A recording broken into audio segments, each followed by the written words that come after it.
Algae के बारे में पढ़ लिया था। आज मैं आपको ब्रायोफाइट्स के बारे में पढ़ाऊंगा और आइए देख लेते हैं कि ब्रायोफाइट्स में हमें कौन कौन से टॉपिक्स पढ़ने हैं। तो मैं शुरुआत कर रहा हूं ब्रायोफाइट्स की।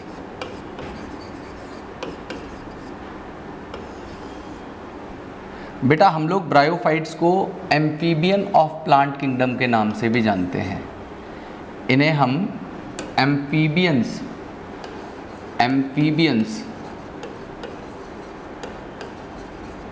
ऑफ प्लांट किंगडम के नाम से भी जानते हैं।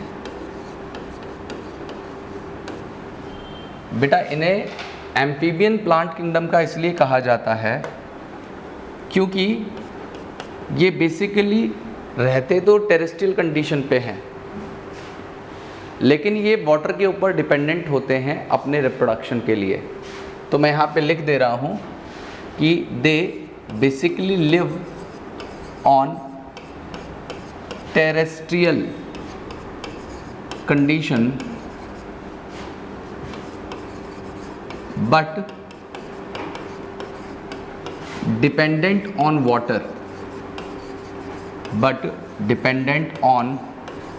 Water for sexual reproduction. ये अपने सेक्सुअल रिप्रोडक्शन के लिए वाटर के ऊपर डिपेंडेंट होते हैं। अब इनके कॉमन हैबिटेट्स क्या हो सकते हैं? इनके हैबिटेट की बात करें तो ये आपको बेसिकली मॉइस्ट और ह्यूमिड या शेडी प्लेसेस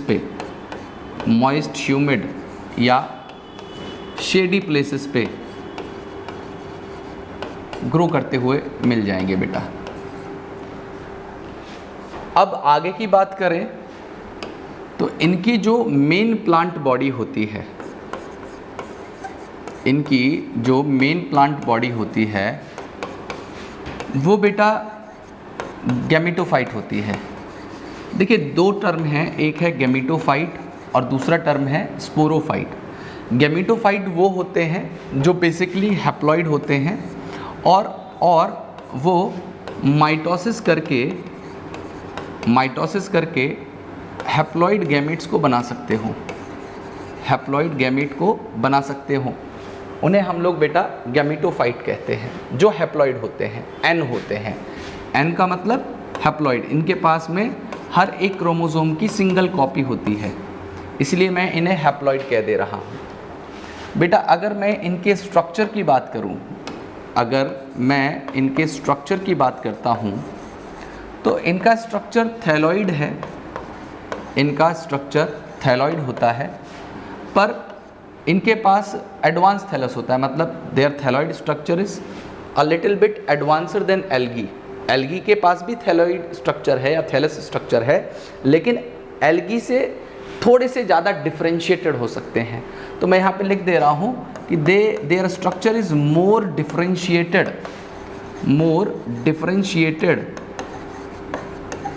देन एल्गी। ये एल्गी से ज़्यादा डिफरेंशिएटेड मिलेंगे आपको बेटा। नेक्स्ट है यहाँ पे कि इनके पास में क्या क्या होगा। तो यहाँ पे इनके पास बेटा ट्रू रूट स्टेम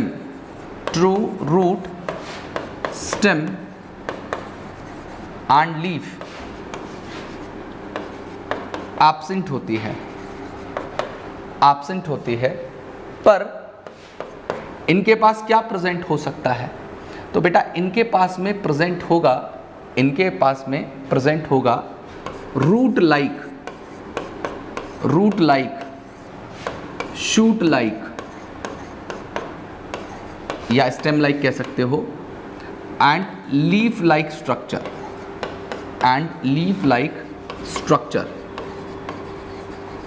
ठीक है बेटा, इनके पास में रूट जैसा, शूट जैसा, लीफ जैसा स्ट्रक्चर होगा, लेकिन ट्रू रूट स्टेम लीफ नहीं होंगी।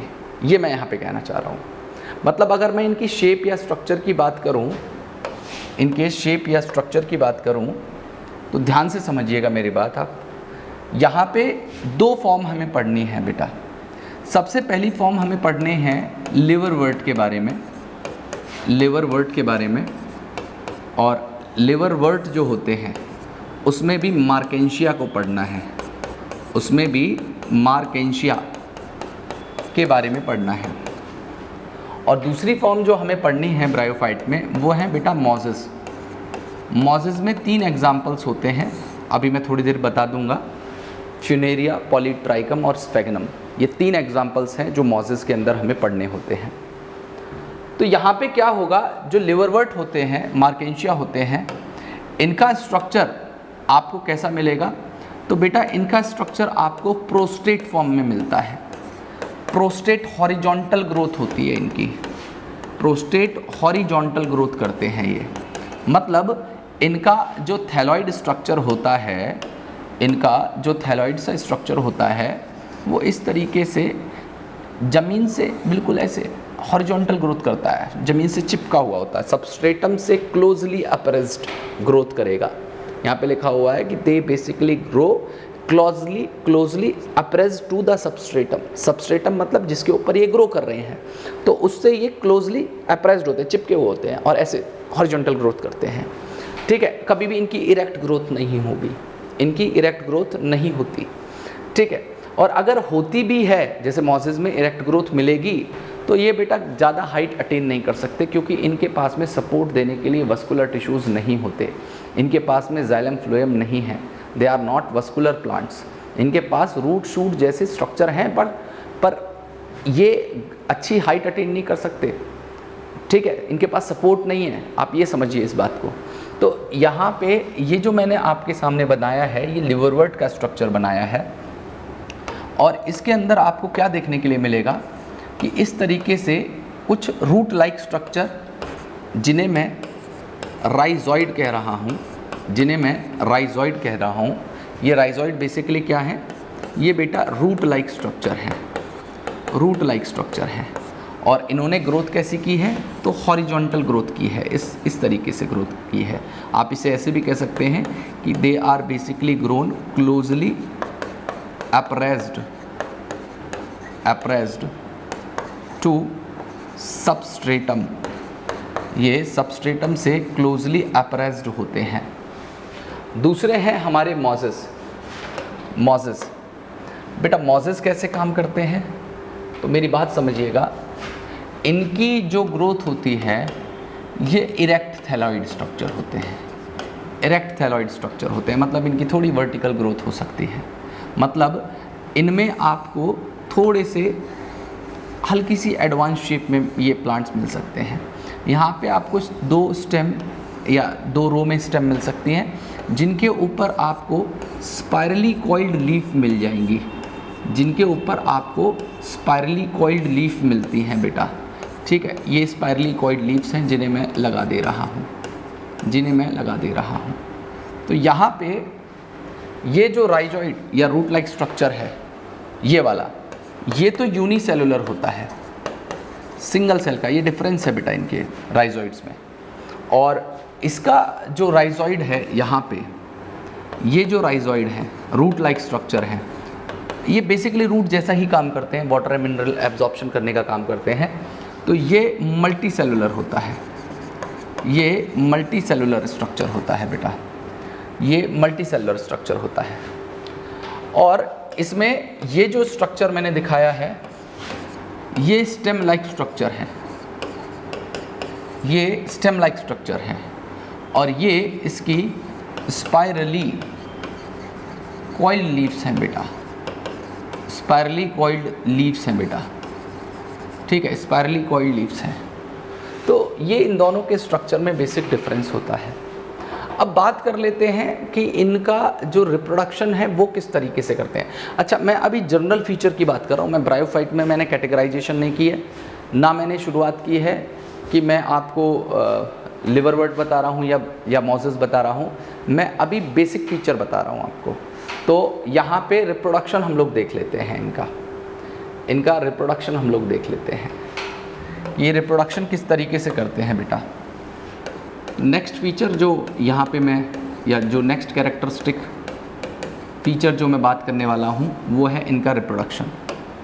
अब रिप्रोडक्शन ये बेटा दो तरीके से कर सकते हैं, या तो ये एसेक्सुअली डिवाइड करेंगे, एसेक्सुअल रिप्रोडक्शन करके डिवाइड करेंगे। तो अगर ये एसेक्सुअल रिप्रोडक्शन करते हैं तो यहाँ पे एसेक्सुअल करने के 3 तरीके हैं, इस रिप्रोडक्शन को करने के 3 तरीके हैं। सबसे पहला तरीका है बेटा जिसे मैं कह रहा हूँ फ्रेगमेंटेशन। फ्रेगमेंटेशन में क्या होगा कि जो थैलॉइड स्ट्रक्चर है वो स्प्लिट हो जाएगा और जो वहाँ पे फ्रेगमेंट्स बनेंगे वो फिर से डेवलप हो जाएंगे और कंप्लीट गैमेटोफाइट स्ट्रक्चर को बना सकते हैं, या पूरे कंप्लीट थैलॉइड स्ट्रक्चर को वहाँ पे फॉर्म कर सकते हैं। ठीक है, मतलब क्या कहा कि जो थैलॉइड था वो टूटा और उसमें से जो फ्रेगमेंट्स बने उन फ्रेगमेंट ने फिर से रीजनरेट किया और पूरे एक थैलस को फॉर्म कर लिया, तो ये फ्रेगमेंटेशन है। दूसरा बेटा इनके पास में क्या होता है, इनके पास में जेमा कप होते हैं, जेमा कप होते हैं। ठीक है, अब जेमा कप के बारे में डिटेल जब मैं लिवरवर्ट बताऊंगा तो लिवरवर्ट के अंदर मैं आपको जेमा कप का डिटेल बताऊंगा कि जेमा कप का डिटेल क्या है या जेमा कप्स क्या होते हैं। बस आप ये जान लीजिए कि ये मल्टीसेलुलर फोटोसिंथेटिक स्ट्रक्चर हैं जिनके अंदर जेमा बड प्रेजेंट होते हैं। और वो जो जेमा बड्स हैं बेटा, वो जो जेमा बड्स हैं वो जेमा बड कंप्लीटली डेवलप करके, मतलब फिर से ग्रो करके या जर्मिनेट करके पूरे एक गैमेटोफाइट को बना सकते हैं। ये देखने में कैसे होते हैं और ये आपको किस में मिलेंगे, ये आपको लिवरवर्ट के अंदर मिलते हैं देखने के लिए, ये आपको लिवरवर्ट के अंदर मिलते हैं देखने के लिए। यहाँ पे ये जेमा बड है, ये जेमा बड नहीं, ये बेसिकली जेमा कप है, ये जेमा कप है। अब इस जेमा कप के अंदर ये लगे हुए हैं जेमा बड, तो जेमा कप कंटेन जेमा बड, और ये जो जेमा बड लगे हुए हैं ये क्या कर सकते हैं, ये पूरे के पूरे थैलॉइड को या पूरे के पूरे गैमेटोफाइट को बनाने में कैपेबल हैं, ये पूरे के पूरे गैमेटोफाइट को बनाने में कैपेबल है। और तीसरा टाइप का जो हमें रिप्रोडक्शन पढ़ना है वो है बेटा जो एसेक्सुअल में है, उसे मैं कहूँगा बडिंग इन प्रोटोनिमा, बडिंग इन प्रोटोनिमा। प्रोटोनिमा बेसिकली एक स्टेज को कहा गया है बेटा, प्रोटोनिमा एक स्टेज को कहा गया है। वो स्टेज कब आएगी, तो जब मैं आपको मोजेस के लाइफ साइकिल पढ़ाऊँगा, जब मैं आपको मोजेस की लाइफ साइकिल एक्सप्लेन कर रहा हूँगा तो वहाँ पे ये प्रोटोनिमा एक स्टेज का नाम है, उसमें कैसे लेटरल बड आते हैं वो मैं वहाँ पे आपको एक्सप्लेन करूँगा। अभी तो मैं नहीं बता सकता, अभी ना मैं बता पाऊँगा। अगर मैं यहाँ पे लाइफ साइकिल बताने लग जाऊँगा तो ये जनरल फीचर चल रहा है अभी ब्रायोफाइट का, तो ये आप नहीं समझ पाएंगे। ठीक है, तो फिलहाल ये याद रखिएगा, ये 3 तरीके से होते हैं। प्रोटोनिमा एक स्टेज है जो मोजेस के अंदर आएगी, जब लाइफ साइकिल पढ़ेंगे तो मैं वहाँ पे डिटेल में बताऊँगा। और अब सेक्सुअल रिप्रोडक्शन कैसे कर सकते हैं, तो सेक्सुअल रिप्रोडक्शन की बात कर लेते हैं। तो नेक्स्ट जो मैं बात करने वाला हूँ वो है बेटा सेक्सुअल रिप्रोडक्शन। सेक्सुअल रिप्रोडक्शन, तो बेटा सेक्सुअल रिप्रोडक्शन करने से पहले आप ये जान लें, जो आपकी एनसीईआरटी के अंदर डायग्राम दिया हुआ है इन्होंने, वो क्या दिया हुआ है। तो जैसे मैं लिवरवर्ट के डायग्राम की बात करूं तो यहाँ पे इस तरीके से कुछ उन्होंने स्ट्रक्चर बनाया हुआ है, ऐसे करके स्ट्रक्चर बनाया हुआ है जहाँ पे राइजोइड्स निकाले हुए हैं, यहाँ पे जेमा कप बना दीजिए, है ना, और इसके ऊपर सेक्स ऑर्गन लगे होते हैं। अब सेक्स ऑर्गन कैसे हो सकते हैं, जैसे सपोज करो ये मेल गैमेटोफाइट है, ये मेल गैमेटोफाइट है, तो मेल गैमेटोफाइट के ऊपर आपको कुछ इस तरीके का स्ट्रक्चर मिलेगा बेटा, कुछ इस तरीके का स्ट्रक्चर मिलेगा जिसे मैं एंथ्रीडियम कहूँगा। एंथ्रीडियम जिस स्टॉक के ऊपर प्रेजेंट है या जिसके ऊपर प्रेजेंट है उसे मैं एंथ्रीडियो4 कहूँगा। इस स्ट्रक्चर को मैं एंथ्रीडियो4 कहूँगा और इस एंथ्रीडियो4 के ऊपर लगा होगा बेटा एंथ्रीडियम, इसके ऊपर लगा होगा एंथ्रीडियम, और यही एंथ्रीडियम आगे चल के मेल गैमेट बनाएगा। मेल गैमेट यहाँ पे जो होते हैं वो बाइफ्लैजिलेट होते हैं और वाटर की मदद से उनका ट्रांसपोर्टेशन हो जाता है। और ऐसे ही आपको फीमेल थैलस भी मिल सकता है, ऐसे ही आपको फीमेल थैलॉइड स्ट्रक्चर भी मिल सकता है, जिसमें राइजॉइड लगाएं, इस तरीके से मिडरिप लगाएं, जैमा कप दोनों के ऊपर हो सकते हैं। जैमा कप, ये जैमा कप बनाए हैं, आप कंफ्यूजन ना करिएगा, ये जैमा कप्स हैं। और इसके ऊपर इसी तरीके से आप बना सकते हैं आर्कीगोनियोफोर को, और आर्कीगोनियोफोर के ऊपर जो लगा होगा बेटा, जिसके ऊपर लगा होगा उससे तो मैं आर्कीगोनियोफोर कह रहा हूँ, और इस आर्कीगोनियोफोर के ऊपर जो लगा हुआ है स्ट्रक्चर, इसे मैं आर्कीगोनियम कह दे रहा हूँ, आर्कीगोनियम कह दे रहा हूँ। और जिसके ऊपर लगा है उसे मैं आर्कीगोनियोफोर कह दे रहा हूँ, उसे मैं आर्कीगोनियोफोर कह दे रहा हूँ। ठीक है जी। और यहाँ पे क्या होता है बेटा, यहाँ पे क्या होता है, इस आर्कीगोनियम जो स्ट्रक्चर है या आर्कीगोनिया जो स्ट्रक्चर है इस तरीके का, इसके नीचे की तरफ आपको कुछ फ्लास्क शेप स्ट्रक्चर मिलते हैं देखने के लिए, वो एक्चुअल में आर्कीगोनियम है। यहाँ पे इसके नीचे आपको फ्लास्क शेप स्ट्रक्चर मिलेंगे देखने के लिए, और इन फ्लास्क शेप स्ट्रक्चर के अंदर एग होता है, जहाँ पे जाके मेल गैमेट इन्हें फर्टिलाइज करेगा। ठीक है जी। तो ये जो स्ट्रक्चर है इसको मैं फीमेल गैमेटोफाइट भी कह सकता हूँ। जैसे मैंने इसे मेल गैमेटोफाइट कहा है क्योंकि ये मेल गैमेट को बना रहा है, इसी तरीके से ये फीमेल गैमेटोफाइट कहलाएगा क्योंकि ये फीमेल गैमेट्स को बनाएगा, ये फीमेल गैमेट्स को बनाएगा बेटा। ठीक है। और इसके ऊपर जो लगा हुआ है स्ट्रक्चर, इसे मैं आर्कीगोनियोफोर कह रहा हूँ, जिसके ऊपर आर्कीगोनियम लगा हुआ है।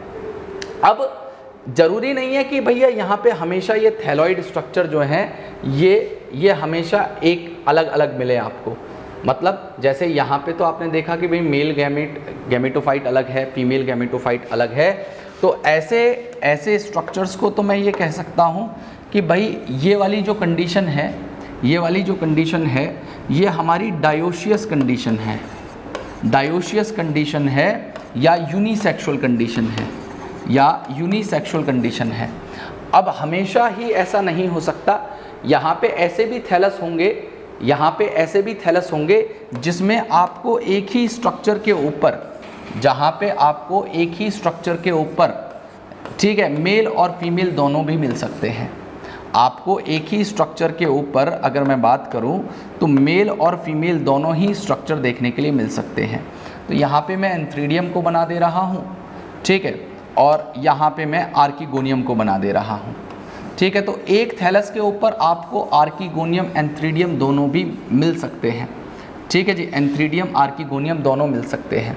तो ये जो स्ट्रक्चर यहाँ पे बना है, ये जो स्ट्रक्चर यहाँ पे बना है, इसे मैं कह दे रहा हूँ N3DO4, N3DO4, और इसके ऊपर जो स्ट्रक्चर लग गया इसे मैं कह दूँगा N3Dm, और यहाँ पे जो ये स्ट्रक्चर लगा हुआ है इसे मैं कहूँगा आर्कीगोनियोफोर, आर्कीगोनियोफोर, और इसके ऊपर जो स्ट्रक्चर लगा हुआ है इसे मैं कहूँगा आर्कीगोनियम, आर्कीगोनियम।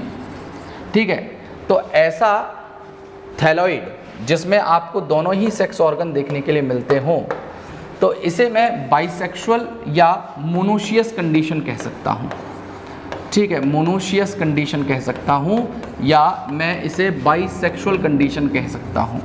तो यहाँ पे आपको एक थैलस पे दोनों सेक्स ऑर्गन भी मिल सकते हैं, और या आपको अलग अलग थैलॉइड स्ट्रक्चर पे अलग अलग सेक्स ऑर्गन भी मिल जाएगा। अब इनकी life cycle, general life cycle कैसे होती है, जनरल लाइफ साइकिल की बात कर रहा हूँ मैं अभी ना तो लिवरवर्ट की बात कर रहा हूँ, ना मैं मोजेस की बात कर रहा हूँ, मैं जनरल लाइफ साइकिल की बात कर रहा हूँ। तो आइए सेक्सुअल रिप्रोडक्शन की जनरल लाइफ साइकिल देख लेते हैं।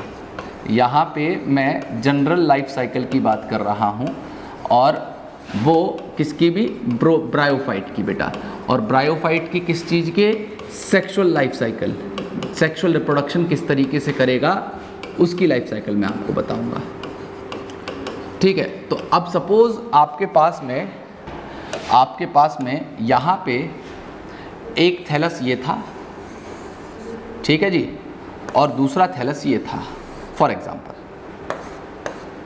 और यहाँ पे इसके ऊपर एंथ्रीडियम लगा हुआ था, ये मेल गैमेटोफाइट है, और इसके ऊपर बेटा आर्किगोनियम में मैं फ्लास्क बना दे रहा हूँ, केवल फ्लास्क शेप स्ट्रक्चर, मतलब इसे आप फीमेल कंसीडर करें।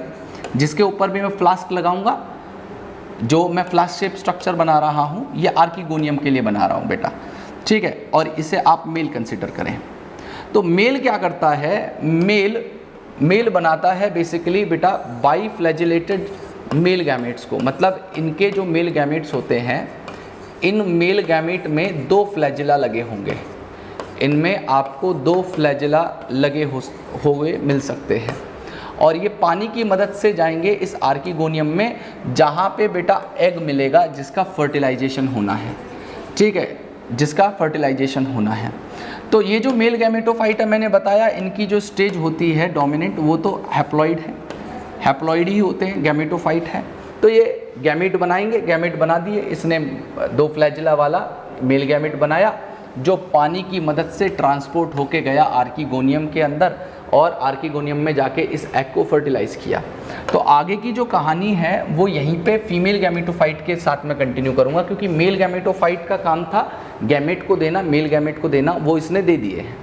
तो यहाँ पे अब फीमेल गैमेटोफाइट क्या करेगा, तो इस फीमेल गैमेटोफाइट के अंदर ये जो फ्लास्क शेप स्ट्रक्चर था, जिसे मैं आर्किगोनियम कह रहा हूँ, ठीक है, उस आर्किगोनियम में ये फ्यूजन हो जाएगा मेल और फीमेल गैमेट का, और बेटा यहाँ पे एक जाइगोट बनेगा, यहाँ पे एक जाइगोट बनेगा, और यहाँ पे मेल ने जो ये मेल गैमेट बनाए थे, ये माइटोसिस द्वारा बनाए थे, माइटोसिस इक्वेशनल डिवीजन करके इनको बनाया था, और यहाँ पे जो एग बना था ये भी बेटा इक्वेशनल डिवीजन करके बना था, तो ये भी हैप्लॉइड है। तो हैप्लॉइड स्ट्रक्चर से ये हैप्लॉइड मेल गैमेट निकले, इस हैप्लॉइड फीमेल गैमेटोफाइट से ये हैप्लॉइड एग निकला, इन दोनों का हुआ फ्यूजन, और यहाँ पे बन गया एक डिप्लॉइड जाइगोट, यहाँ पे बन गया एक डिप्लॉइड जाइगोट। अब डिप्लॉइड जाइगोट बनने के बाद में क्या होगा, ध्यान से समझिएगा, यहाँ पे डिप्लॉइड जाइगोट बनने के बाद में क्या होगा, आगे की बात समझिएगा। तो जाइगोट जब डिप्लॉइड बन जाता है, जाइगोट जब डिप्लॉइड बन जाता है, तो ये जाइगोट एक स्पेशल स्ट्रक्चर को बनाएगा जिसे मैं स्पोरोफाइट कहूँगा। अब ये स्पोरोफाइट कैसे बनेगा, तो पहले मैं इस फीमेल थैलस को, अब फीमेल थैलस को आगे लेके चल रहा हूँ बेटा, यहाँ पे अब मेल थैलस का काम खत्म था, उसने मेल गैमेट को दिया, अब मैं केवल फीमेल थैलस की बात करूँगा, तो फीमेल के बारे में ही आप समझेंगे। तो यहाँ पे क्या होगा, यहाँ पे ये होगा कि ये जो आर्किगोनियम हुआ करता था, जो फ्लास्क शेप स्ट्रक्चर था, इस फ्लास्क शेप स्ट्रक्चर के अंदर आपको बेटा एक स्ट्रक्चर मिलेगा जिसे मैं स्पोरोफाइट कह रहा हूँ। ये स्पोरोफाइट इस जाइगोट ने बनाया है, इस स्पोरोफाइट को किसने बनाया है, इस जाइगोट ने बनाया है। तो ये जो पूरा स्ट्रक्चर यहाँ से यहाँ तक बना है, इसे मैं स्पोरोफाइट कह रहा हूँ, इसे मैं स्पोरोफाइट कह रहा हूँ, जो बेसिकली डिप्लॉइड स्ट्रक्चर है, जिसके अंदर 3 हिस्से होते हैं। सबसे ऊपर वाले हिस्से को बेटा हम लोग कैप्सूल कहते हैं, बीच वाले हिस्से को बेटा हम सीटा कहते हैं, और सबसे नीचे वाले हिस्से को बेटा हम फुट कहते हैं। तो 3 हिस्से होते हैं, फुट, सीटा और कैप्सूल। कैप्सूल ये तीनों मिलके इस स्पोरोफाइट को बनाएंगे। स्पोरोफाइट किससे डेवलप हुआ है, इस जाइगोट से डेवलप हुआ है, जाइगोट ने आगे चल के स्पोरोफाइट को बनाया है बेटा। अब आगे क्या होता है, आगे की बात कुछ ऐसी है कि ये जो स्पोरोफाइट है, इसके अंदर जो कैप्सूल वाला रीजन है, ये कैप्सूल मियोसिस करेगा। ये कैप्सूल बेसिकली क्या करेगा बेटा, ये कैप्सूल मियोसिस करेगा। ये मैंने आर्किगोनियम बना दिया है, हालांकि यहाँ पे रेड कलर से लिया था, तो लो रेड कलर से ही इसे बना दे रहा हूँ, रेड कलर से ही इसे डेवलप कर, यहाँ पे ड्रॉ कर दे रहा हूँ बेटा मैं, ठीक है, इसे रेड कलर से ही यहाँ पे मैंने ड्रॉ कर दिया आर्किगोनियम को, लो, ठीक है। अब क्या होगा, इस कैप्सूलर पार्ट में, इस कैप्सूल वाले पार्ट में, this part, this will undergo the meiotic division या मियोसिस, और मियोसिस करके ये बनाएगा स्पोर्स को। क्यों, मैंने बताया, गैमेटोफाइट वो जो गैमेट बना सके, स्पोरोफाइट वो जो स्पोर्स बना सके। गैमेटोफाइट वो जो गैमेट बनाए, तो गैमेटोफाइट ये थे, इन्होंने गैमेट बनाए। अब स्पोरोफाइट कौन है, ये क्या बनाएगा, ये बनाएगा आपके स्पोर्स को। और एक चीज़ और याद रखना बेटा, ये जो स्पोरोफाइट होता है, ये इस गैमेटोफाइट के ऊपर, जो फीमेल गैमेटोफाइट है, इसके ऊपर डिपेंडेंट होता है।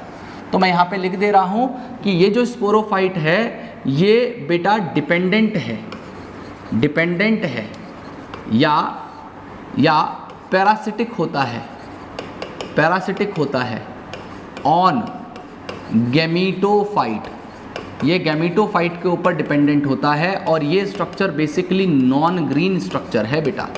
ये फोटोसिंथेसिस नहीं कर सकता, इसको अगर कोई भी फूड चाहिए तो गैमीटोफाइट से डराइव करेगा। अब क्या होगा, इसके जो कैप्सूलर पार्ट है, ये वाला जो पार्ट है, ये वाला कैप्सूल वाला पार्ट करेगा मियोसिस। मियोसिस करने के बाद में बेटा क्या बनाएगा, स्पोर बनाएगा।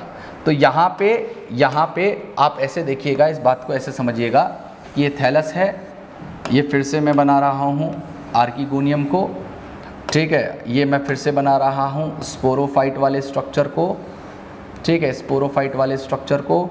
और स्पोरोफाइट वाले स्ट्रक्चर के अंदर मैंने यहाँ पे डेवलप कर दी हैं अब मियोसिस करवा के स्पोर्स, ठीक है। और ये जो स्पोर्स डेवलप हुई हैं, ये किस में डेवलप हुई हैं, स्पोरोफाइट के कैप्सूल वाले पार्ट में हुई हैं। अब चूंकि ये स्पोरोफाइट जो था डिप्लॉयड स्ट्रक्चर था कंप्लीट, तो इसने मियोसिस करके जब स्पोर्स को बनाया होगा तो ये स्पोर्स बेसिकली बनी होंगी हैप्लॉइड नेचर की। ये स्पोर कैसी बनी होंगी, हैप्लॉइड नेचर की, और ये हैप्लॉइड स्पोर फिर से माइटोसिस करेंगी या जर्मिनेट करेंगी डिस्पर्स होने के बाद में, जहाँ पे भी सूटेबल कंडीशन मिलेगी वहाँ पे फिर से इन गैमेटोफाइट को बना देंगी। तो ये इनकी एक जनरल लाइफ साइकिल है बेटा, ये इनकी एक जनरल लाइफ साइकिल है जो ब्रायोफाइट में सेक्सुअल रिप्रोडक्शन के अंदर होती है। मतलब यहाँ पे गैमेटोफाइट मेन स्टेज है, ज़्यादातर टाइम में जो इनकी लाइफ में डोमिनेंट फेज़ है वो हैप्लॉइड फेज़ होता है, और ये हैप्लॉइड फेज़ आगे चल के क्या करेगा, गैमेट बनाएगा, और गैमेट बना के जाइगोट स्पोरोफाइट को बनाएगा, स्पोरोफाइट स्पोर बनाएगा, और जो स्पोर है वो जर्मिनेट करके फिर से कंप्लीट एक स्ट्रक्चर को बनाएंगे गैमेटोफाइट के बेटा।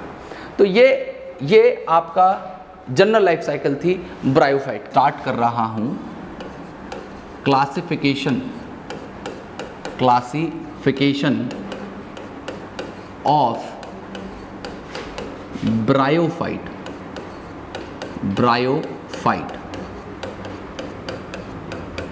ठीक है जी, कि ब्रायोफाइट को क्लासिफाई किस तरीके से किया जा सकता है। तो हमने मेनली इन्हें 3 क्लासेस में बांटा है बेटा। सबसे पहली क्लास जो होती है उसे कहा जाता है हिपैटिकॉप्सिडा, या इन्हें बेटा हम लोग लिवरवर्ट के नाम से जानते हैं, इसके अंदर हमारी जो एनसीईआरटी में दिया गया है वो है मार्केंशिया, और एक एग्जाम्पल इसमें और आता है जिसे मैं रिक्शिया कह रहा हूँ, रिक्शिया। हेपेटिकॉप्सिडा इसे नाम इसलिए पड़ा क्योंकि बेटा इसको यूज़ किया जाता था जो लिवर एलिमेंट्स होते हैं या लिवर में जो डिजीज़ है उसको क्योर करने के लिए इसको मेडिसिनल यूज़ में लिया जाता था, इसलिए इसको नाम लिवरवर्ट पड़ गया। और हिपैटी का मतलब भी यही है, लिवर की सेल को हम लोग हिपैटोसाइट्स कहते हैं। दूसरी यहाँ पे फॉर्म है जिसे मैं कह रहा हूँ बेटा हेपेटिकॉप्सिडा के अलावा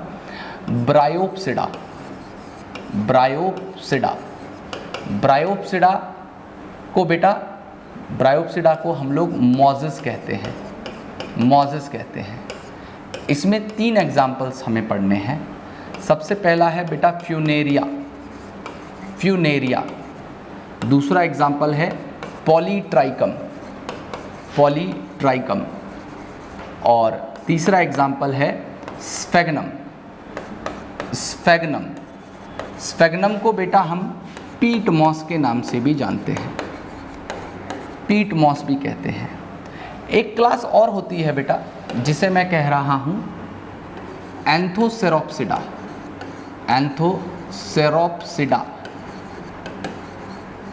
एंथोसेरोप्सिडा को हम लोग हॉर्नवर्ट भी कहते हैं, या हॉर्नवर्ट्स कह लीजिए। अब यहाँ पे हमें जो क्लास पढ़नी है, पहले हिपैटिकॉप्सिडा फिर ब्रायोप्सिडा, पहले लिवरवर्ट फिर मॉजिस। तो मैं शुरुआत कर रहा हूँ सबसे पहले आपके सामने लिवरवर्ट को, और इनके हम लोग जनरल फीचर पढ़ेंगे और इनके हैबिटेट की बात करेंगे, इनके रिप्रोडक्शन की बात करेंगे और इनकी जनरल लाइफ साइकिल देखेंगे। तो I am starting with liverwort बेटा। मैं लिवरवर्ट से शुरुआत कर रहा हूँ, लिवरवर्ट में सबसे पहले आप ये जानिए कि इनका हैबिटेट क्या होता है। तो बेटा ये आपको मैं कहूँ तो डैम्प या शेडी प्लेसेस पे, ठीक है, डैम्प या शेडी प्लेसेस पे आपको ज़्यादातर ये ग्रो करते हुए मिल सकते हैं। उसके अलावा ये बेटा आपको रिवर बैंक पे, या आप एनसीईआरटी में लिखा हुआ बैंक ऑफ स्ट्रीम, तो क्योंकि इनको पानी की ज़रूरत है, बैंक ऑफ स्ट्रीम वहाँ पे मिल सकते हैं ये रिप्रोडक्शन के लिए। उसके अलावा बेटा ये आपको मार्शी एरियाज़ में मिल सकते हैं, ठीक है, मार्शी एरिया में मिल सकते हैं। उसके अलावा ये आपको बेटा जो है डीप इन वुड मिल सकते हैं ग्रो करते हुए, डीप इन वुड मिल सकते हैं। उसके अलावा बेटा ये आपको ग्रो करते हुए मिल सकते हैं आपको मॉइस्ट वुड, मॉइस्ट मैं कहूँ तो बार्क के ऊपर ये आपको ग्रो करते हुए मिल सकते हैं, ठीक है। तो ये सारी की सारी कंडीशन है जहाँ पे ये आपको ग्रो करते हुए मिल सकते हैं बेटा, ठीक है। अब ये तो रही बात इसकी कि ये कहाँ मिल रहे हैं, एक तो रही बात इसकी कि ये कहाँ कहाँ मिल रहे हैं।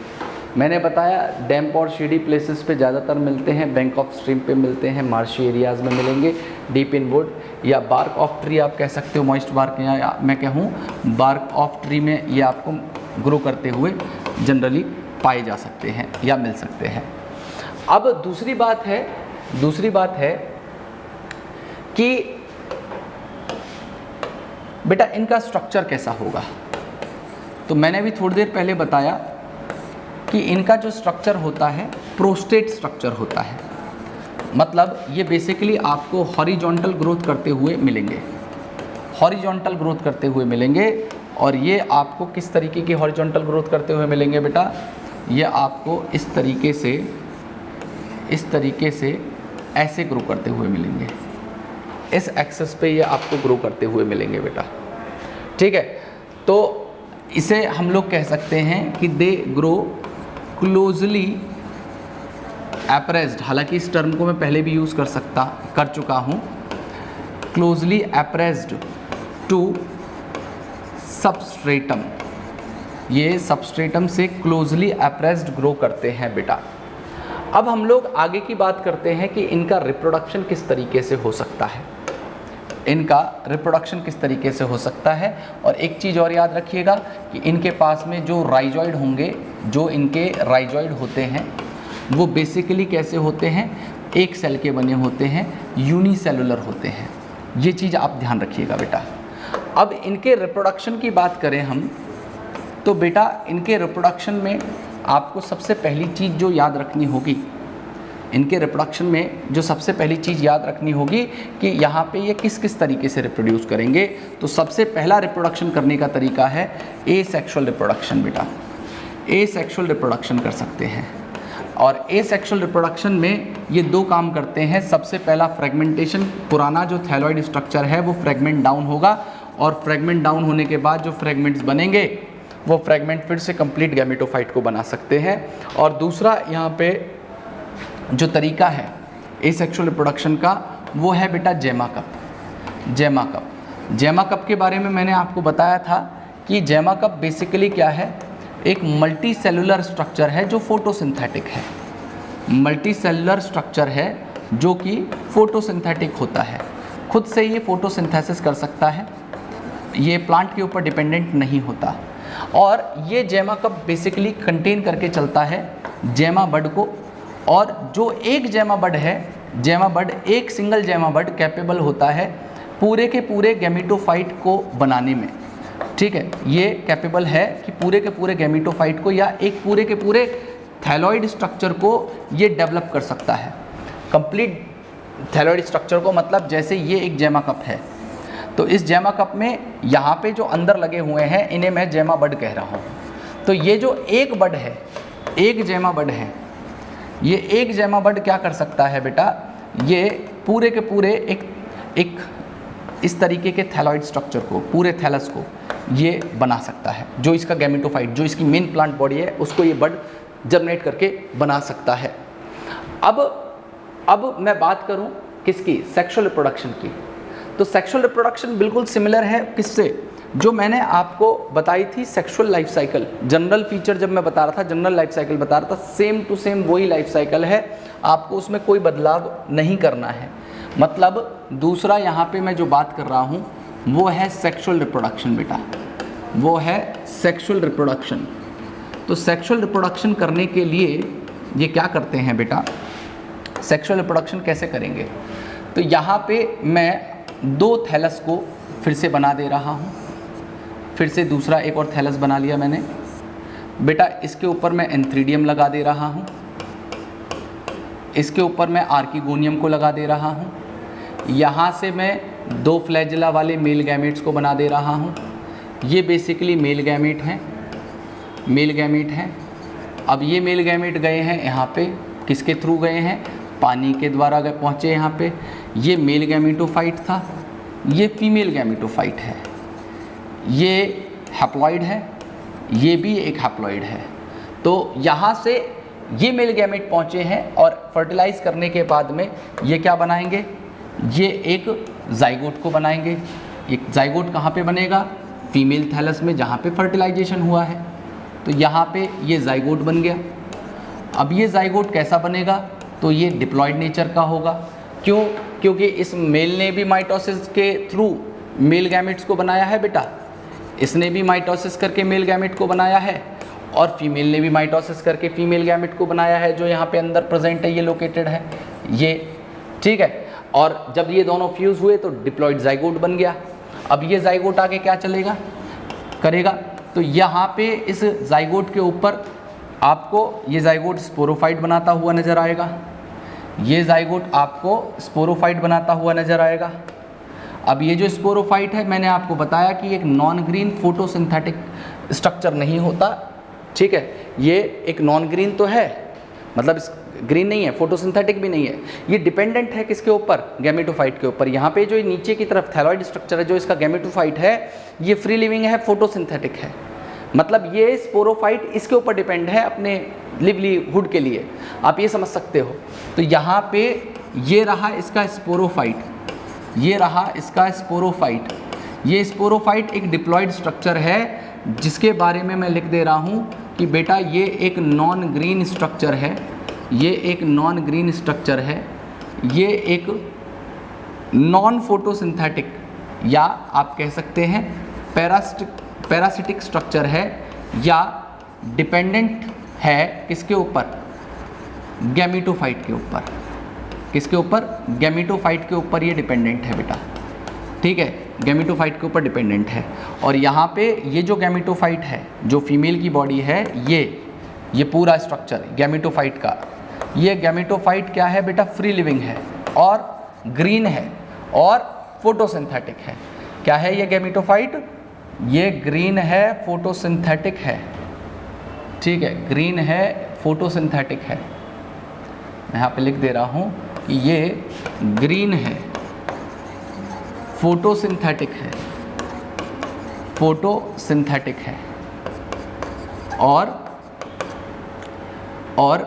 फ्री लिविंग है, और फ्री लिविंग है। ये किसी के ऊपर डिपेंडेंट नहीं है, खुद से फोटोसिंथेसिस कर सकती है, उल्टा इस स्पोरोफाइट को पालती है ये। इस स्पोरोफाइट के 3 हिस्से हैं। कौन कौन से पार्ट मैंने बताए? सबसे ऊपर कैप्सूल है, उसके नीचे सीटा है, और उसके नीचे बेटा फुट है, उसके नीचे फुट है। तो इस कैप्सूल वाले पार्ट में क्या होगा? इसमें मियोसिस होगा आगे। क्या होगा? कैप्सूल वाला पार्ट मियोसिस करेगा, इस कैप्सूल में मियोसिस होगा, और ये मियोसिस करने के बाद में जो स्पोर यहाँ पे बनेंगी, यहाँ पे जो स्पोर बनती हैं बेटा, इसको थोड़ा सा और छोटा कर देता हूँ ताकि आपको एक ही फ्रेम में ये सब कुछ दिख जाए। तो यहाँ पे जो स्पोर बनाई, अच्छा स्पोरोफाइट डिप्लॉयड था तो इसका ऑब्वियस सी बात है कैप्सूल भी डिप्लॉयड ही होगा, और इसके अंदर जो गैमेट बनेंगी वो मियोसिस द्वारा बनी है। तो ये सारी की सारी स्पोर हैप्लॉयड होंगी, और ये स्पोर आगे चल के क्या कर सकती हैं बेटा? ये जर्मिनेट कर सकती हैं या माइटोसिस कर सकती हैं, और माइटोसिस करके फिर से क्या कर सकती हैं? ये एक गैमेटोफाइट को बना सकती है। तो ये एक नॉर्मल रिप्रोडक्शन था जो आपके लिवरवर्ट परफॉर्म कर सकते हैं। लिवरवर्ट ने 3 तरीके से रिप्रोडक्शन किया, 2 तरीके एसेक्सुअल के थे और ये सेक्सुअल का लाइफ साइकिल थी बेटा। एसेक्सुअल में फ्रेगमेंटेशन किया और उन्होंने वहाँ पे जेमाबर्ड की मदद से अपने आप को रिप्रोड्यूस किया। और यहाँ पे इन्होंने क्या किया, गैमेट्स बनाए और वो गैमेट्स आपस में फ्यूज़ किए जो कि जाइगोट बने। जाइगोट ने आगे चल के एक स्पोरोफाइट बनाया। स्पोरोफाइट जो बना वो जाइगोट से बना और डिप्लॉयड स्ट्रक्चर था जो कि नॉन ग्रीन था, पैरासिटिक था, गैमेटोफाइट के ऊपर डिपेंडेंट था, गैमेटोफाइट के ऊपर नॉन, मैं कह सकता हूँ वो फ्री लिविंग नहीं है, it is not free living.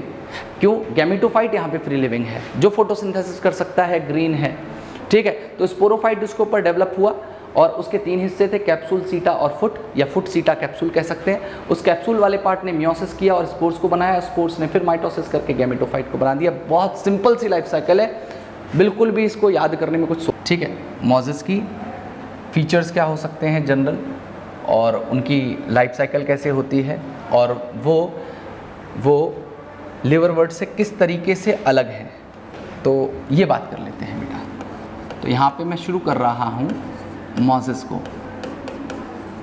Moses को बेटा हम लोग किस क्लास में पढ़ते हैं? ब्रायोप्सिडा। ब्रायोप्सिडा ये क्लास है जिसके अंदर मोजेस को पढ़ा जाता है। अब यहाँ पे क्या पढ़ना है आपको? सबसे पहले बेटा इनका हैबिटेट, ठीक है, हैबिटेट। तो वही कॉमन हैबिटेट है बेटा, मॉइस्ट और शेडी प्लेसेस को चाहिए, मॉइस्ट और शेडी प्लेसेस को चाहिए ग्रो करने के लिए। दूसरा, इनका स्ट्रक्चर कैसा हो सकता है? तो बेटा इनका जो स्ट्रक्चर है ये इरेक्ट स्ट्रक्चर लेके चलते हैं। इनके पास में इरेक्ट स्ट्रक्चर है और इरेक्ट स्ट्रक्चर में आपको स्पाइरली कॉइल्ड लीफ मिल सकती हैं, और जो इनके राइजॉइड्स हैं, इनके जो राइजॉइड्स हैं वो मल्टी सेलुलर नेचर के होते हैं बेटा, वो मल्टी सेलुलर नेचर के होते हैं। तो इनका स्ट्रक्चर कैसा होता है? तो बेटा इस तरीके से इनका स्ट्रक्चर मैं आपके सामने ड्रॉ कर दे रहा हूँ। तो यहाँ पे ये इनके राइजॉइड्स हैं जो बहुत सारी सेल्स से मिलके बने हुए हैं, और इनमें आपको इस तरीके से एक इरेक्ट स्ट्रक्चर मिलेगा, और इस इरेक्ट स्ट्रक्चर में आपको 2 रो में आपको ऐसे स्टेम मिलेंगी और स्पाइरली कॉइल्ड लीफ मिलती हैं, ठीक है। स्पाइरली कॉइल्ड लीफ आपको इस तरीके से देखने के लिए मिल जाएंगी बेटा, स्पाइरल पैटर्न में लगी होंगी, ठीक है। तो यहाँ पे आपको मल्टी सेलुलर राइजॉइड मिलेगा, मल्टी सेलुलर राइजॉइड मिलेगा। दूसरा बेटा यहाँ पे आपको स्टेम लाइक स्ट्रक्चर मिलेगा, स्टेम लाइक स्ट्रक्चर मिलेगा, और आपको यहाँ पे बेटा स्पाइरली कॉइल्ड लीफ मिलेंगे, स्पाइरली कॉइल्ड लीफ देखने के लिए मिलेंगी बेटा, ठीक है। अब यहाँ पे क्या होता है इनके स्ट्रक्चर में बेटा, आपको ना जैसे मैंने वहाँ पे बताया था सेक्स ऑर्गन थैलस पे प्रेजेंट थे, या तो वो मोनोशियस कंडीशन हो सकती थी जिसमें आपको एक ही थैलस पे दोनों सेक्स ऑर्गन मिलेंगे, या डायोशियस वाली कंडीशन थी जहाँ पे आपको अलग अलग थैलस पे अलग अलग सेक्स ऑर्गन। यहाँ पे बेसिकली जो ब्रांचेस हैं ये मेल और फीमेल ब्रांच हो सकती है, मतलब एक ब्रांच के ऊपर आपको मेल सेक्स ऑर्गन लगा हुआ मिल सकता है, एंथ्रीडियम लगा हुआ मिल सकता है, और दूसरी ब्रांच पे आपको आर्किगोनियम लगा हुआ मिल सकता है, या आर्किगोनियल ब्रांच मैं कह रहा हूँ। तो यहाँ पे क्या होगा, यहाँ पे क्या होगा कि सपोज़ करो ये इस ब्रांच को मैं कह रहा हूँ कि भाई ये वाली जो ब्रांच है, मैं थोड़ा कलर बदल देता हूँ, ये वाली जो ब्रांच है, ठीक है, तो इसे मैं कह रहा हूँ भाई ये मेल ब्रांच है, फॉर एग्ज़ाम्पल ये एक मेल ब्रांच है। तो अगर ये मेल ब्रांच है तो इसके ऊपर आपको सेक्स ऑर्गन जो एंथ्रीडियम है वो लगा हुआ मिल सकता है।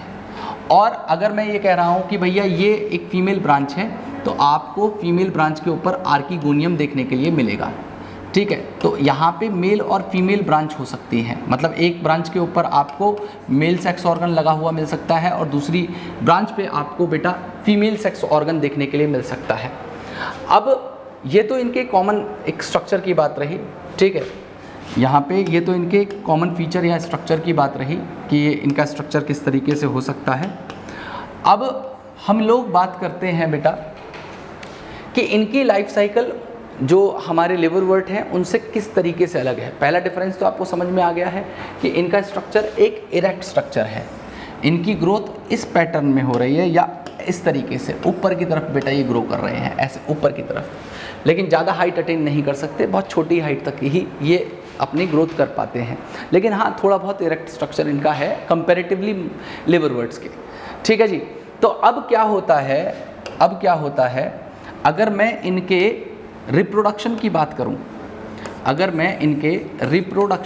करूं, तो इनके अंदर जो रिप्रोडक्शन होगा वो सबसे पहले एसेक्सुअल की बात कर लेते हैं। तो एसेक्सुअल में ये बेटा आपको फ्रेगमेंटेशन करते हुए मिल सकते हैं, ये भी फ्रेगमेंटेशन करेंगे, फ्रेगमेंटेशन करते हुए ये आपको मिल सकते हैं। दूसरा बडिंग इन प्रोटोनिमा। अब ये प्रोटोनिमा क्या बवाल है, ये अभी आपको 2 मिनट में समझ में आ जाएगा। कि ये प्रोटोनिमा मैंने पहले भी छोड़ दिया था। बोले सर प्रोटोनिमा है क्या एक्चुअल में? तो प्रोटोनिमा को समझने के लिए आओ शुरू करते हैं पहले सेक्सुअल लाइफ साइकिल। हम बात कर लेते हैं सेक्सुअल लाइफ साइकिल की, मोजेस की सेक्सुअल लाइफ साइकिल की।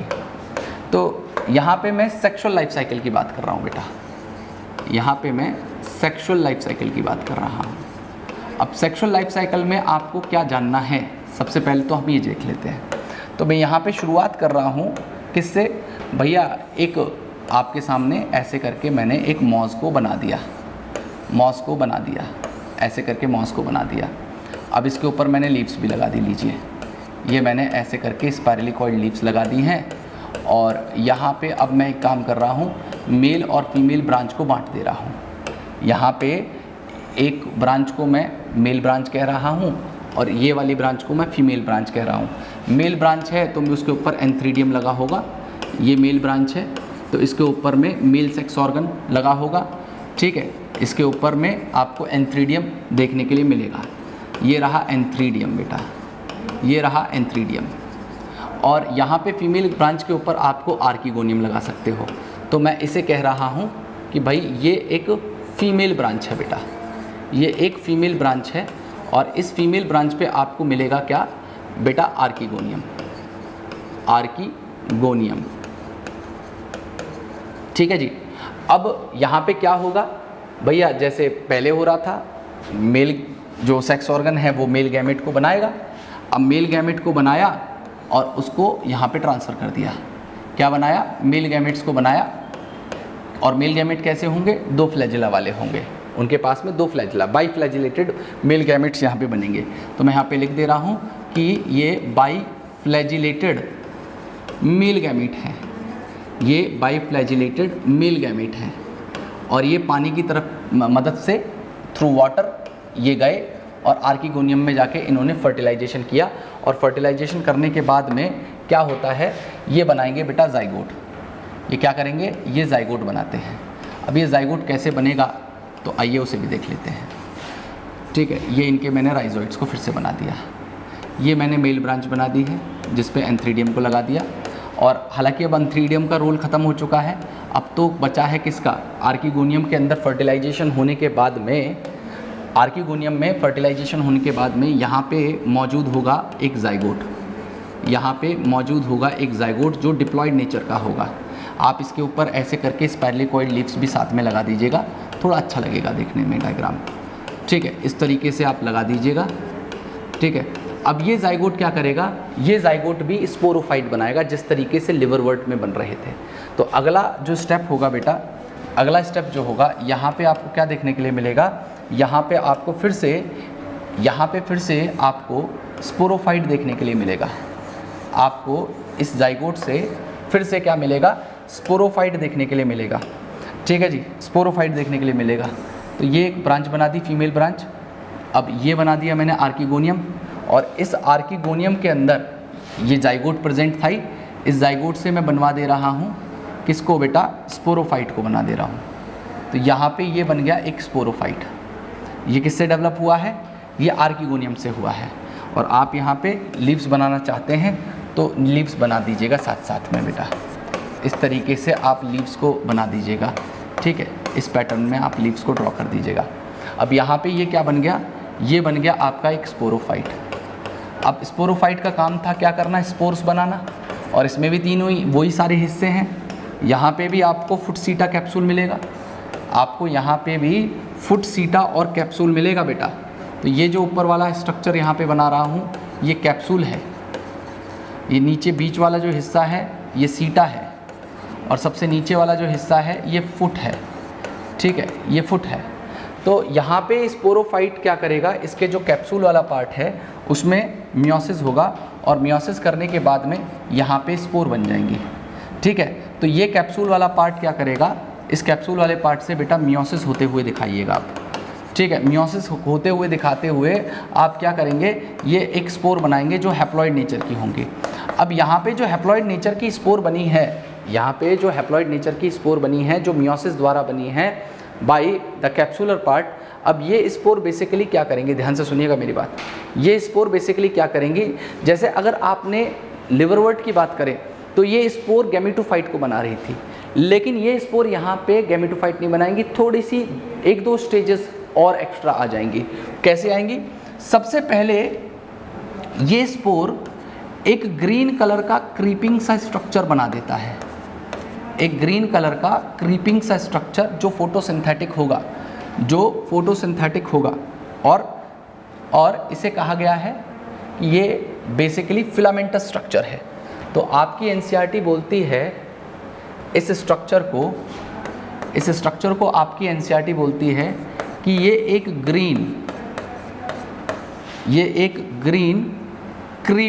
क्रीपिंग मतलब रेंगता हुआ, ये एक ग्रीन क्रीपिंग फिलामेंटस स्ट्रक्चर है जिसको नाम दिया है प्रोटोनिमा, ठीक है। तो पहली स्टेज इस स्पोर से क्या बनी, प्रोटोनिमा स्टेज बनी।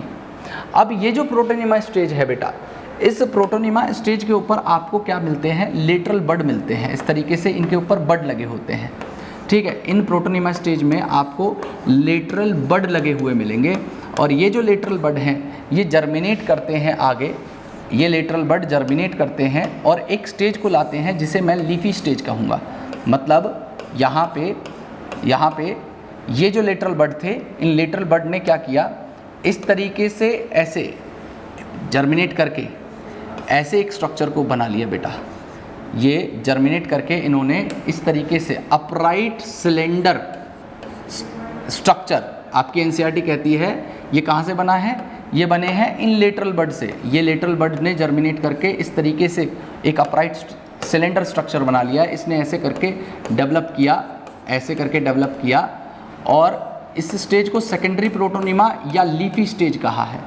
मेरी बात समझिए, लेटरल बड किस में थे, प्रोटोनिमा स्टेज में, जो पहली स्टेज आई जिसे मैंने ग्रीन क्रीपिंग फिलामेंटस स्ट्रक्चर कहा है।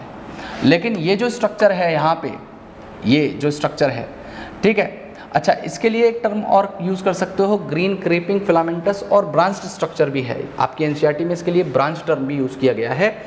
और ये जो स्ट्रक्चर आपके सामने देखने के लिए मिल रहा है, ये प्रोटोनिमा के बाद आया है, जिसे मैं लीफी स्टेज कह रहा हूँ। जो लीफी स्टेज होती है बेटा, ये अपराइट ऊपर की तरफ ग्रो कर रही है, ये एक अपराइट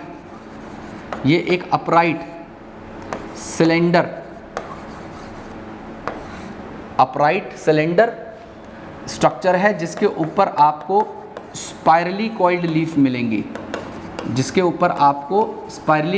मिलेंगी, और यही आगे चल के फिर इस तरीके से प्लांट बन जाएगा या गैमेटोफाइट को बना लेगा। तो इस लीफी स्टेज को बेटा सेकेंडरी प्रोटोनिमा स्टेज भी कहा जाता है। इसे हम लोग सेकेंडरी प्रोटोनिमा स्टेज भी कहते हैं, इसे हम सेकेंडरी प्रोटोनिमा स्टेज भी कहते हैं। तो यहाँ पे जो स्पोर के बाद वाली जो स्टेज है, थोड़ी सी मोर एलाबरेट स्टेज है। यहाँ पे स्पोर डायरेक्टली जर्मिनेट करने के बाद गैमेटोफाइट को ना बना के क्या कर रहा है, पहले प्रोटोनिमा स्टेज को बना रहा है, और प्रोटोनिमा के बाद में सेकेंडरी प्रोटोनिमा या लीफी स्टेज आ रही है। तो ये एक मोर एलाबरेट स्टेज है, ठीक है, ये मोर एलाबरेट स्टेज है, ठीक है जी। प्रोटोनिमा स्टेज काफ़ी एलाबरेट होती है बेटा, ठीक है। जो आपके लिवरवर्ट थे उनके अंदर ये स्टेज एलाबरेट नहीं थी, बहुत सिंपल सी थी, सीधा स्पोर बने थे, गैमेटोफाइट बन गया था। यहाँ पे पहले प्रोटोनिमा बना, फिर क्या हुआ आपका, ये सेकेंडरी प्रोटोनिमा या लीफी स्टेज को यहाँ पे डेवलप किया गया। पहले प्रोटोनिमा को डेवलप किया और बाद में इसने क्या किया, लीफी स्टेज को डेवलप किया। तो इस तरीके की जो लाइफ साइकिल है ये मोजेस के अंदर होती है। इस तरीके की लाइफ साइकिल आपको मॉजेस में मिलेगी। मतलब अगर आपके दिमाग में अगर थोड़ा सा भी आपने लिवरवर्ट की लाइफ साइकिल को ध्यान से देखा है तो इन दोनों के बीच में आप डिफरेंशिएट कर पाएंगे बहुत ईजिली। क्या डिफरेंस है? वहाँ पे कोई भी प्रोटोनिमा स्टेज नहीं थी, यहाँ पे प्रोटोनिमा स्टेज है। वहाँ पे डायरेक्टली स्पोर क्या कर रहा था? गैमेटोफाइट को बना रहा था। यहाँ पे स्पोर डायरेक्टली क्या कर रहा है? गैमेटोफाइट को नहीं बना रहा। किसको बना रहा है? प्रोटोनिमा स्ट्रक्चर, इस प्रोटोनिमा नाम के एक स्ट्रक्चर को बना रहा है जो फिलामेंटस क्रीपिंग ग्रीन है, ब्रांच्ड भी है। इसके ऊपर लेटरल बड आ रहे हैं। ये लेटरल बड आगे क्या कर रहे हैं? ये आगे जर्मिनेट करके इस तरीके से upright cylinder photosynthetic with spirally coiled leaves एक स्ट्रक्चर को बना रहे हैं जिसे लीफी स्टेज कहा गया। और यही आगे चल के लीफी स्टेज एक पूरे गैमेटोफाइट को बनाती है या मेन प्लांट बॉडी को बना देती है। ये बहुत सिंपल सी लाइफ साइकिल है। अगर फिर भी डाउट क्लियर ना हो तो आप दोबारा एक बार वीडियो को देखना, और फिर भी नहीं हो तो भैया पूछ लेना, आपको समझ में आ जाएगी। कोई डाउट या कन्फ्यूजन अपने दिमाग में बिल्कुल भी नहीं रखना। अब यहाँ पे नेक्स्ट जो मैं बात करने वाला हूँ वो है बेटा ब्रायोफाइट के जो दो क्लासेस हमने पढ़ी हैं, लिवरवर्ट और मॉजेस, उनके बीच में डिफरेंस क्या क्या हो सकता है। तो मैं एक तरफ लिख दे रहा हूँ बेटा लिवरवर्ट के बारे में, और दूसरे तरफ मैं लिख दे रहा हूँ मॉजेस के बारे में बेटा। पहला लिवरवर्ट के बारे में और दूसरा बेटा मॉजेस के बारे में। ठीक है, तो सबसे पहले आप ध्यान से समझिएगा, इनमें लिवरवर्ट के राइजॉइड्स जो हैं वो यूनिसेलुलर होते हैं। लिवरवर्ट के जो राइजॉइड हैं वो यूनिसेलुलर होते हैं। ठीक है, मॉजेस के जो राइजॉइड होते हैं वो मल्टी सेलुलर होते हैं। मॉजेस के जो राइजॉइड हैं वो मल्टी सेलुलर होते हैं। दूसरा बेटा, यहाँ पे क्या होता है, दूसरा डिफरेंस इनके बीच में लिवरवर्ट और मॉस के बीच में ये है कि यहाँ पे लिवरवर्ट की जो स्पोर है, स्पोर आगे चल के लेस एलाबोरेट स्टेज को बनाती है, मतलब डायरेक्टली स्पोरोफाइट को बना देती है। स्पोरोफाइट कह रहा हूँ, डायरेक्टली गैमेटोफाइट को बना देती है। यहाँ पे जो इनकी लाइफ साइकिल है ये थोड़ी सी ज़्यादा एलाबोरेट होती है। यहाँ पे ये ज़्यादा एलाबोरेट होती है। यहाँ पे स्पोर क्या करती है? गैमेटोफाइट को डायरेक्टली ना बना के पहले प्रोटोनिमा स्टेज को लेके आता है बेटा। ठीक है, मैंने क्या कहा? स्पोरोफाइट यहाँ पे स्टेज लेस एलाबोरेट है। क्यों? क्योंकि ये जो स्पोर है ये स्पोर डायरेक्टली गैमेटोफाइट को बना रही है। वहाँ पे ऐसा नहीं हो रहा, वहाँ पे गैमेटोफाइट ना बन के पहले प्रोटोनिमा बन रहा है, प्रोटोनिमा के बाद लीफी स्टेज आ रही है। ये सारे के सारे बेटा इनके बीच में डिफरेंसेस हैं। ठीक है जी, अब इनके बेसिक जो बात कर लेते हैं, इनके स्ट्रक्चर में क्या क्या डिफरेंस आने वाला है। तो मैंने आपको बताया था कि लिवरवर्ट का जो थैलस है या थैलॉइड स्ट्रक्चर है वो किस तरीके का था। मैंने आपको बताया था कि ये प्रोस्टेट स्ट्रक्चर रखते हैं, मतलब इनकी ग्रोथ जो होती है वो हॉरिजॉन्टल होती है। और यहाँ पे जो मॉजेस होते हैं इनकी जो स्ट्रक्चर होती है वो इरेक्ट होती है। इनका जो स्ट्रक्चर होता है वो इरेक्ट होता है, ऊपर की तरफ ग्रो करते हैं बेटा, ये ऊपर की तरफ ग्रो करते हैं। ठीक है, तो ये कुछ फीचर्स थे जो आपको समझने के लिए इनके बीच में डिफरेंस आपको मैंने बताए हैं। अब बात कर लेते हैं इसके इकोनॉमिक इम्पोर्टेंस की, कि ब्रायोफाइट्स का इकोनॉमिक इम्पोर्टेंस क्या होता है।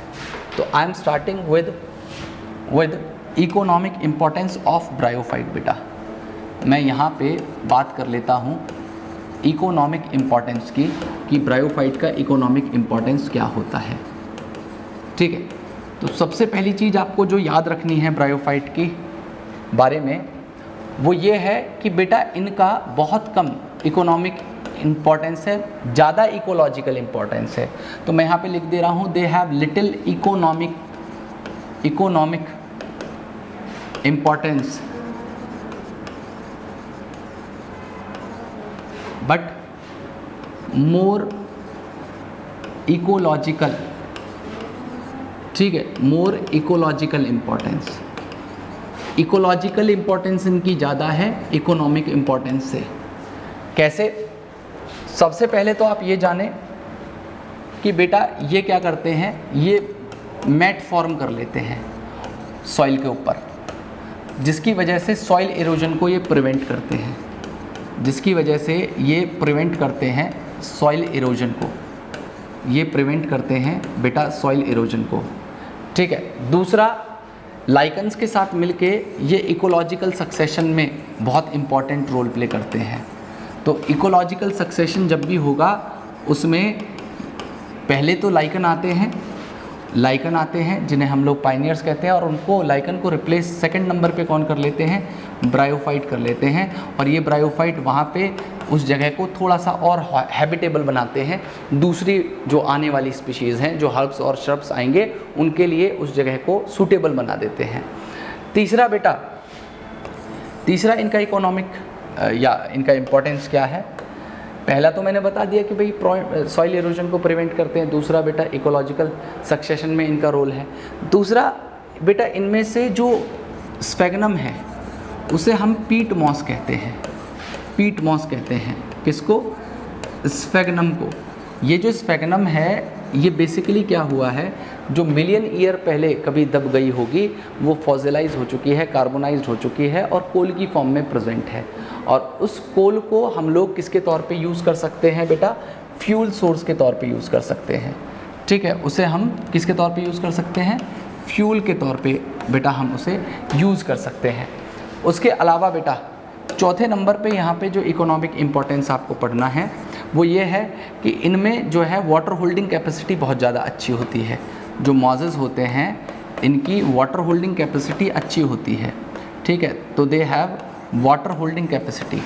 तो वाटर होल्डिंग कैपेसिटी होने की वजह से हम क्या करते हैं, किसी भी लिविंग मटेरियल का ट्रांसशिपमेंट अगर करवाना चाहते हैं तो इनको यूज कर लिया जाता है पैकेजिंग के लिए। तो they have water holding capacity, तो they are basically used for transshipment